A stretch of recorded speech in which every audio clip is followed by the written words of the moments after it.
আল্লাহ বান্দার যে গুণটি সবচেয়ে পছন্দ করেন। আল্লাহ তাআলা এমন কিছু গুণবান বান্দাদের খুব পছন্দ করেন যারা পাপ করার পর আন্তরিকভাবে অনুশোচনা করে, তওবা করে এবং তার কাছে ফিরে আসে। আল্লাহর পছন্দের বিশেষ গুণ, যখন কোনো বান্দা শয়তানের ধোঁকায় পড়ে পাপ করে ফেলে, তারপর সেই পাপের জন্য অনুতপ্ত হয় এবং আল্লাহর কাছে তওবা করে, তখন আল্লাহ তাআলা সেই বান্দাকে অত্যন্ত ভালোবাসেন। আল্লাহ সুবহানাহু ওয়া তাআলা কুরআনে বলেছেন, নিশ্চয়ই আল্লাহ তওবাকারী এবং পবিত্রতা অর্জনকারীদের ভালোবাসেন। সূরা আল বাকারা আয়াত নম্বর 222। রাসূলুল্লাহ সাল্লাল্লাহু আলাইহি ওয়াসাল্লাম বলেছেন, যে ব্যক্তি তওবা করে সে এমন যেন তার কোনো পাপ নেই। তিরমিজি শরীফ। তওবার মাহাত্ম্য। তওবা বান্দার জন্য আল্লাহর কাছে ফিরে যাওয়ার সেতু। আল্লাহ তাআলা পাপ ক্ষমা করতে অত্যন্ত দয়ালু, তাই যখনই কোনো ভুল হয়ে যায় সঙ্গে সঙ্গেই আল্লাহর কাছে ক্ষমা চাইতে হবে।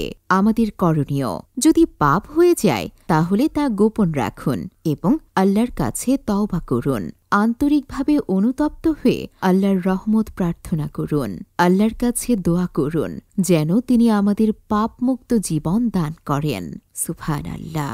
যে ব্যক্তি আল্লাহর কাছে তওবা করে এবং ফিরে আসে, আল্লাহ তাকে অনেক ভালোবাসেন। সুতরাং আসুন আমরা নিজেদের পাপের জন্য অনুতপ্ত হয়ে আল্লাহর নিকট ক্ষমা প্রার্থনা করি এবং তওবা করে আল্লাহর রহমতের ছায়াতলে ফিরে আসি। আমিন।